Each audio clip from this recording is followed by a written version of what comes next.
Zap Crypto. Tous les jours, toute l'actu crypto au même endroit.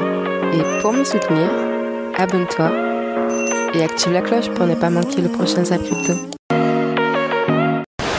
Bonsoir la cryptosphère. Allez, on débute direct avec le Fear and Greed Index qui est aujourd'hui à 32 dans la peur du côté crypto. Et du côté des marchés US, nous n'avons pas quitté la zone de greed, ici à 58, identique en tout point au Fear and Greed Index de l'année dernière. N'y voyez là aucun complotisme, le mois de novembre ainsi que le mois de décembre ont tendance à donner le sourire aux investisseurs. Mais bon, sait-on jamais, méfions-nous de l'exception qui confirme la règle. Allez, je vous laisse à votre zap. Bonne vidéo à tous et merci d'avance pour tous vos messages. Passez une excellente soirée, c'était Zap Crypto. La rumeur du moment, le Bitcoin qui va arriver dans début 2023 à 100 000. Il va arriver à 100 000 avant qu'une chose assez catastrophique se produise, avant que le plus gros bear market qu'on ait jamais connu aussi arrive. D'après les dernières rumeurs d'une firme qui s'appelle Look Into Bitcoin créée par Philip Swift, alors c'est pas non plus Jojo le rigolo, c'est pas ton petit voisin du coin, c'est quand même quelqu'un qui apparemment a des connaissances assez poussées. Apparemment Rodolphe a parlé avec beaucoup d'Américains qui pensaient à peu près la même chose aussi. Donc Bitcoin qui va arriver à 100 000 $, donc qui va exploser un peu tous les records qu'il a fait jusqu'à aujourd'hui, avant de s'écraser lamentablement aux alentours des 10 000. Bitcoin à 100 000 c'est prévu pour 2023 d'après cette firme, avant l'écrasement complet de Bitcoin qui est prévu pour 2025. Là ils ont vraiment sorti leur boule de cristal, hein. Là c'est du Madame Irma puissance 100 millions. Ils sont arrivés, ils ont dit Bitcoin 100 000, 20...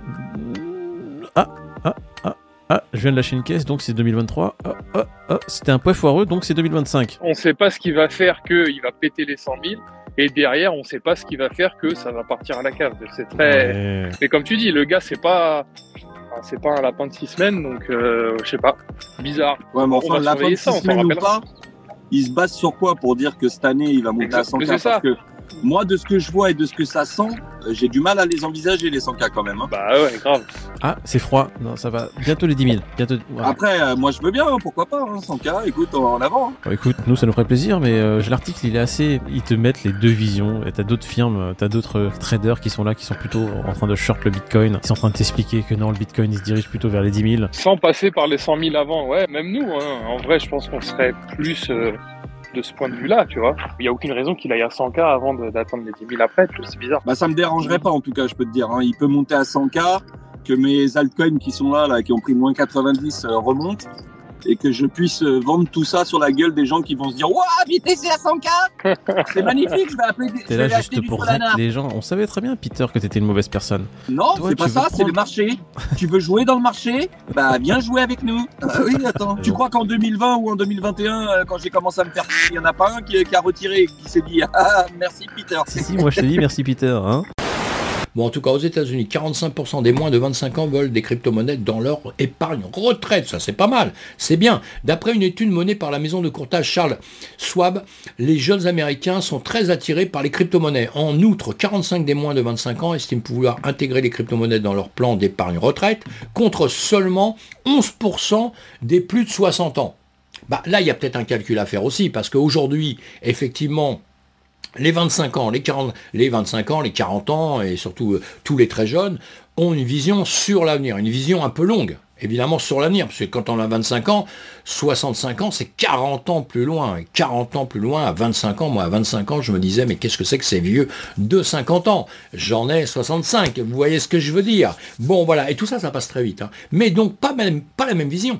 Et à 60 ans, aujourd'hui, comment vous voulez attirer des gens pour leur retraite dans très peu de temps, pour se dire que, bon, ils vont placer un petit peu de leur argent pour quelque temps, avec un actif risqué qui vient de perdre 80%, mes amis. Faudrait être fou.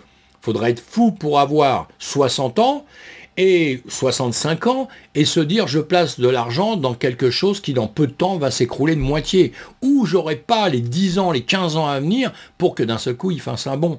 Vous voyez ma réflexion, hein, ma réflexion. Maintenant, moi, je fais un combat, évidemment, vous l'avez compris, j'ai une chaîne YouTube avec un certain âge, tous mes amis me disent que je suis un fou furieux, mais tout ça, c'est pour convaincre un maximum de gens que ce système est très très bien. Et alors que Bitcoin est soutenu par de plus en plus de solutions de paiement, au Royaume-Uni, l'adoption avance doucement mais sûrement. En effet, la Chambre basse du Parlement vient de valider un amendement qui ajoute les cryptos aux activités réglementées via le projet de loi sur les services et marchés financiers qui vise déjà à étendre et à réguler les paiements en stablecoin.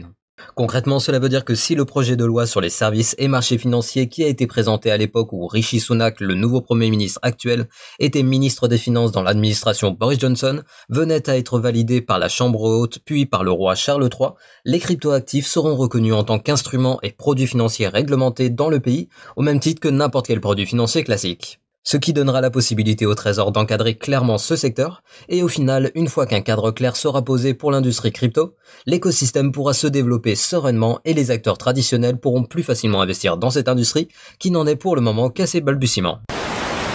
Alors, on va parler maintenant de l'Union européenne. L'Union européenne avec en fait une demande d'aide, on va dire, de l'Union européenne, de la Commission européenne pour aider à réguler la finance décentralisée. Ils demandent en fait l'avis de la communauté de la finance centralisée sur comment réguler la DeFi. C'est Peter Kirsten de la Commission européenne qui appelle en fait la communauté. Si vous avez de bonnes idées pour venir réguler les cryptos et la finance centralisée, on vous écoute. Si vous avez de mauvaises idées, pas la peine, on en a déjà beaucoup. Ça, on n'en doute pas. Et en fait, ce qui est aussi intéressant, c'est qu'il dit peut-être qu'en fait que le meilleur moyen de réguler la DeFi pour que elle atteint son meilleur potentiel, c'est de ne rien faire peut-être. Il ouvre aussi cette possibilité. Donc on voit en tout cas qu'il se passe des choses autour de la DeFi. C'est le prochain enjeu de l'Union européenne. Avec Mika, ils ont régulé, on va dire, les exchanges, les stablecoins aussi. Mais la DeFi, ça a été laissé de côté et ça arrive prochainement. Donc bientôt, on devrait avoir de nouvelles règles et on va voir jusqu'où ils vont aller. Et en parlant de Mika et de stablecoin, on a un Gabriel Cumange, c'est un Français, c'est le sous-directeur à la direction générale du Trésor, et qui vient de faire un certain nombre de déclarations autour des stablecoins et autour du projet de loi Mika justement qui régule les stablecoins, les cryptos. Et on rappelle que en théorie, les stablecoins basés sur le dollar devraient en fait quasiment disparaître des exchanges centralisés dans l'Union européenne parce qu'ils ont mis un cap, ils ont mis une limitation au nombre de transactions maximales, on va dire, par jour, au-delà duquel il faudra interdire les stablecoins en euros, en dollars, ou plutôt il faudra des autorisations et je pense pas qu'ils les auront.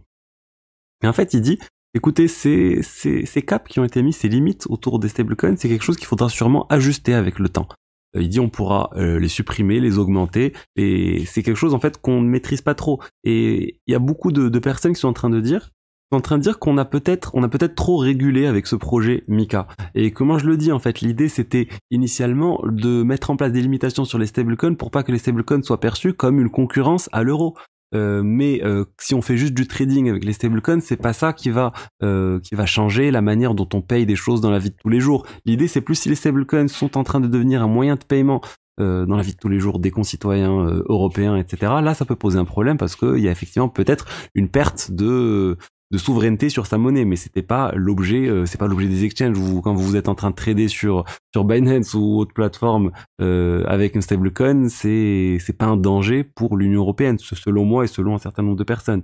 Et en fait, il y a, du coup, comme j'ai dit, des personnes qui sont en train de dire on a trop régulé. Il dit oui, on a peut-être trop régulé avec les stablecoins. Là, c'est Andrzej Kovarik, un membre du Parlement européen, qui dit ça. Oui, on est peut-être allé trop loin. Donc on va voir maintenant comment ça va se passer. Est-ce que le lobbying des sociétés crypto va permettre d'enlever ces limitations autour des stablecoins, jusqu'où les limitations vont être implémentées, est-ce qu'il y aura vraiment, on va dire, un blocage réel, ou ça sera juste on va dire, quelque chose qui ne sera pas réellement implémenté. Donc j'attends moi de voir ça au cours des prochains mois, l'année 2023, il me semble, ça sera une année importante à ce niveau-là. Donc voilà, aujourd'hui c'est résultat, on ne parle quasiment que de ça, donc c'est bien, parce que du coup on peut offsetter le reste de ce qui ne va pas, parce qu'on a toujours les mêmes problèmes à côté. Je rappelle quand même pour information, c'est rien du tout, mais rappelons quand même que Monsieur Poutine, il a fait des tests avec ses missiles balistiques nucléaires hier, tout en haut de la planète où il y a personne, mais il teste des missiles balistiques nucléaires, et dans la foulée, cette nuit, le mec, il est quand même venu nous dire il pensait qu'il y avait de grandes chances qu'on puisse rentrer dans une 3e guerre mondiale.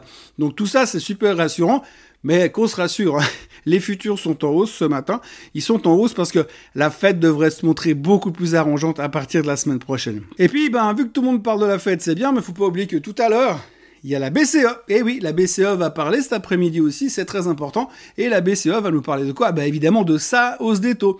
La grande question, ce sera pas s'ils vont monter les taux, ils vont monter les taux de 75 basis points. La grande question qui se pose, c'est qu'est-ce qu'elle va nous dire, Madame Lagarde? Est-ce qu'elle est toujours aussi au quiche ou est-ce qu'elle a déjà anticipé par rapport à ce qui est en train de se passer aujourd'hui? Pour l'instant, ils ont 6 mois de retard, la BCE. Ça serait étonnant qu'ils anticipent quelque chose, mais dans l'immédiat, on peut toujours rêver. Donc ce sera le gros sujet de la journée, mais pas que, puisque après la BCE, on aura également le PCE aux États-Unis, le Core PCE, donc ce chiffre économique qui est une mesure inflationniste également, que la Fed regarde très très attentivement. Et on peut dire, sans avoir peur de se tromper, que en fonction des chiffres du PCE, il y aura des conséquences sur le discours de la Fed de mercredi prochain. La news importante à mon avis aujourd'hui, c'est le fait que la BCE, donc la Banque Centrale Européenne, relève les taux de 75 points. Ça porte à 2% les taux directeurs. Donc voilà, dans un contexte où l'inflation est plus importante en Europe qu'aux US, on est autour de 9%. Enfin, on est en retard sur les taux. Hein. On est aux US, ils sont à 3,25. En Europe, on n'est qu'à 2. Mais bon, voilà, Christine Lagarde annonce clairement son intention de continuer à augmenter les taux. Donc ça va continuer à stresser les marchés, en particulier les actifs à risque. Bon, pour le moment, il n'y a pas trop de réaction sur les marchés aujourd'hui.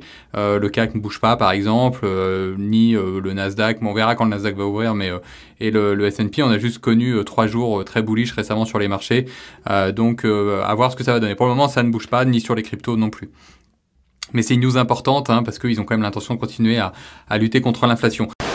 On peut faire la corrélation avec les marchés indiciels qui montent aussi fortement, mais la logique derrière, on ne la trouve pas, sachant que les chiffres pour le moment sont plutôt mauvais de façon générale, les chiffres macro comme les chiffres micro. Donc la logique sous-jacente est que si les chiffres sont trop mauvais, la Fed elle va arrêter de monter ses taux. Enfin bon, je vous refais pas l'histoire, hein, vous êtes au courant. Donc c'est un discours qui commence à me fatiguer largement parce que normalement la bourse est censée représenter quand même un état économique d'un pays ou du monde, enfin peu importe. Donc voilà, j'ai un petit peu de mal à suivre ce genre de raisonnement, et ce qui m'inquiète surtout, c'est que pour le moment on est dans cette espèce de mode euphorique en disant si tout est négatif, la BCE, la Fed, tout ça, ils vont arrêter de monter les taux, ce qui est une utopie totale, et quand ils vont s'apercevoir que les banques centrales continuent à monter les taux, là, par contre, je pense que la douche risque d'être froide, voire glacée. Donc, ça m'inquiète un petit peu tout ça. Maintenant, je ne peux que constater, je suis factuel, ça monte. Bon, ça monte, donc profitons-en. Tant que ça monte, je garde quand même, je maintiens mon avis de prudence. Ça, c'est ferme et définitif. Donc, les cryptos montent parce que les index montent, parce qu'il y a à nouveau de l'appétence pour le risque, et puis surtout parce que le dollar baisse. Donc, c'est ce que vous avez à l'écran. C'est le dollar index. Donc, pour le moment, il a atteint support aujourd'hui. La lagging span, elle pourrait continuer encore un petit peu à descendre. Donc on a un objectif ici à 108,036. Si ça veut casser ce niveau-là, de SSB à 109,70, ça n'est pas très loin, ça travaille dessus. On pourrait avoir ce niveau-là, voire ce niveau ici à 107,71. Donc ça, c'est un petit peu ce qu'on pourrait envisager. Donc ça voudrait dire qu'il y aurait encore de la baisse sur le dollar index, ce qui voudrait dire qu'il y aurait donc encore de la hausse sur les cryptos. Quand on regarde d'un côté hebdomadaire, on a une bougie rouge, 2 bougies rouges, donc il me manque une 3e rouge. Alors soit on va la chercher d'ici la fin de la semaine, on aura une super rouge ici, donc inutile de vous dire qu'on aura forcément une correction la semaine prochaine. Et ce qu'on va surveiller, ce sera ça. Soit on attend la semaine prochaine, puisque la semaine prochaine il y a la Fed. Ou alors ça peut baisser par exemple en début de semaine, et puis la Fed elle continue à monter ses taux, voire elle monte de 100 points de base. Donc là je pense que les indices vont pas du tout aimer. Et à ce moment-là ça provoque le rebond. On va rouge ici, et puis à partir de mercredi soir, mèche, et puis on remonte le reste de la fin de semaine. En plus la semaine prochaine il y a le NFP vendredi. Donc voilà, donc c'est juste pour vous montrer cette image-là. En fait, on casse la Tenkan, donc on oublie le test de cassure, on est beaucoup trop bas. Si on clôturait comme ça, voire plus bas cette semaine, on va pas aller faire le test de cassure. On continuera pour aller chercher la Kijun avant éventuellement de rebondir, voire la casser. Tout dépend dans quel sens ça partira. Donc voilà, pour moi l'explication elle est là. C'est la hausse des indices, débile soit, mais elle est là. Et la baisse du dollar. Au niveau des indices de volatilité, le VIX s'est cogné sous cette trendline, c'est beau. Trendline a touché 1 fois, 2 fois, quasi 3 fois, 4 fois. Et bim, la trendline elle marche bien. Donc écoute, on est content. Le chartisme ici, ça marche très bien. Donc volatilité qui diminue, la peur diminue. Pareil pour le move. Donc ça nous fait un SP500 qui remonte et un Bitcoin qui remonte aussi. On est vraiment content. Ce qui est intéressant à noter aussi, c'est que sur cette montée, là, l'open interest, il est bien en train de diminuer. Donc je pense qu'il y a beaucoup de stops de vendeurs qui sont en train de se faire sauter. Il y a aussi beaucoup d'acheteurs qui sont peu confiants et qui prennent vite leur profit. Donc ça peut aussi signifier qu'on est dans un sentiment pas... Comment dirais-je ? On est encore fébrile au niveau du sentiment, dans le sens où même les bulls ont peur de garder leur longue et les clôturent assez vite. Ce qui peut signifier qu'il y a un manque de confiance même du côté des acheteurs, donc le marché pourrait poursuivre. Mais honnêtement, actuellement, il suffit juste d'attendre la résolution. Si ça commence à partir comme ça, c'est pas bullish, on va probablement dumper. Si ça part comme ça, on va pumper. Ok. Et à la santé, il y a impossible de savoir, parce que là, vous avez des acteurs, en gros, qui sont vraiment en train de bloquer le prix et de distribuer dans ces grosses liquidations. S'ils se font déborder, c'est bullish, parce que ces mecs qui vont filer des gros montants en short, bah c'est eux qu'on va aller squeeze derrière. Et c'est eux qu'on va liquider tout simplement. Donc ces mecs, ils auront nul autre choix que de sortir de leur short, et donc ils vont les racheter, ce qui va faire monter le marché. Comprenez un petit peu le raisonnement. C'est pour ça que le trading, c'est pas ici de la boule de cristal.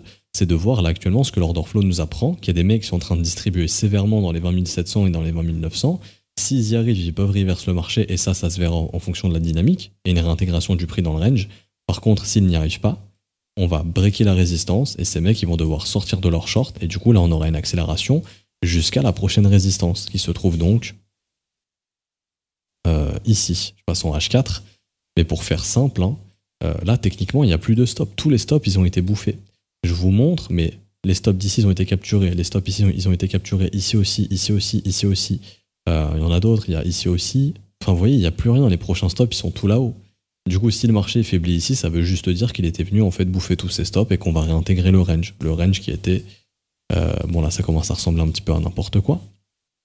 Mais grosso modo, pour faire simple, je pense que vous le voyez, haut du range, c'est mon rectangle rouge, bas de range, c'est mon rectangle vert. Et les réintégrations ne seraient pas bullish. Ça pourrait justement réindiquer qu'on essaye de retourner dans ce range. Quand on regarde le volume profile au sein du range, ici, on se rend compte qu'il ne faut pas repasser en dessous de ça, idéalement. On peut avoir des pullbacks qui peuvent faire un petit peu flipper, allez, même jusqu'à 20 000 $, c'est pas trop grave. Mais si on commence à repasser en dessous de ça, là, tous les acheteurs d'ici redeviennent bloqués, les vendeurs sont débloqués, donc objectivement, bah, le marché va aller retester ces grosses zones de profile ici, et là encore pire, si on s'installe sous ça, là c'est très dangereux pour les bulls, et là ça peut aller casser les 17 500 derrière, ok ?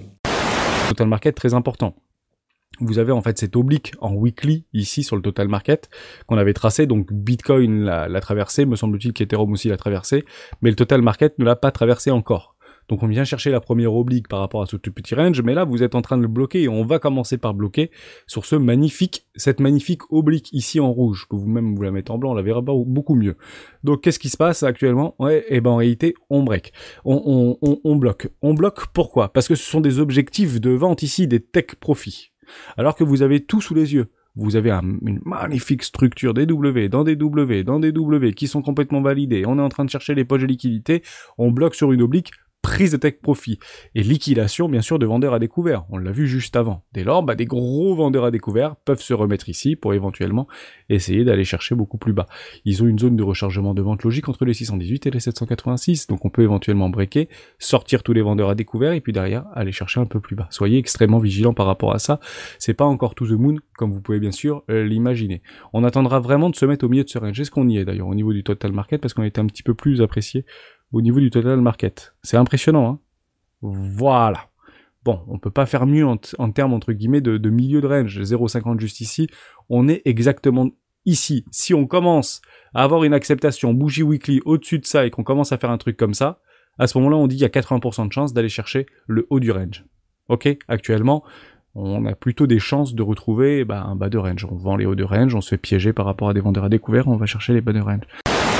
Malheureusement, le mint de la collection officielle des Stormtroopers est repoussé à une date ultérieure, on n'a pas encore la date. Et d'ailleurs, j'ai appris hier dans un Twitter Space avec Wax, puisque Tyranno Studio, qui est le nouveau nom de Wax Studio, est partenaire de cette collection NFT, que en fait, à la base, le mec qui a créé les Stormtroopers, il a eu un conflit avec George Lucas, avec Disney, etc. Et en fait, ils se sont séparés, c'est monté du coup au tribunal. Et en gros, la collection Stormtroopers, ils ont les droits partout dans le monde, sauf aux États-Unis, parce qu'il y a un tribunal en Californie qui a dit que ils n'avaient pas les droits. Du coup, voilà, donc le mint, du coup, se fera partout dans le monde, sauf aux États-Unis, et je vous tiendrai au courant bien sûr de quand ce sera. on va parler de Simon Rutter, qui est un ancien de chez PlayStation, qui rejoint un studio de jeux vidéo blockchain. Alors ce Simon Rutter, c'est pas n'importe qui, puisqu'il a été vice-président exécutif chez PlayStation. Il a même travaillé pour PlayStation pendant près de 25 ans. Donc il a de la bouteille, il a de l'expérience, et il rejoint Emergent Games, qui est un studio qui est la fusion entre le studio de jeux vidéo Maze Theory et la société blockchain Pluto Digital. Donc là, il y a les deux savoir-faire qui sont maintenant réunis dans une seule compagnie. Donc sur le papier, ça semble être une bonne idée en tout cas. Et il bosse actuellement sur le jeu blockchain qui s'appelle Résurgence. Alors, je vous mets les images à l'écran. On sait que ce sera un MMO post-apocalyptique science-fiction. Et on n'en sait pas plus. Voilà. Sur leur réseau, là, on voit sur Twitter qu'ils sont en train de monter tout un scénario de post-apocalyptique un peu. Ils expliquent pourquoi le monde est tombé, notre civilisation est tombée, etc. Et on va en apprendre un petit peu plus comme ça. J'ai pas vu de date de sortie passer non plus, donc on va voir ce que ça donne. Mais en tout cas, voilà, on sait qu'il y a des gens compétents qui ont rejoint le studio et je vais garder un œil sur ce projet, pour vous en parler si jamais il refait parler de lui. Alors, ce zap t'a plu? Dis-moi en commentaire quelle est l'actu qui t'a le plus intéressé. Et si tu as manqué les actus d'hier, retrouve juste ici le zap crypto de la veille.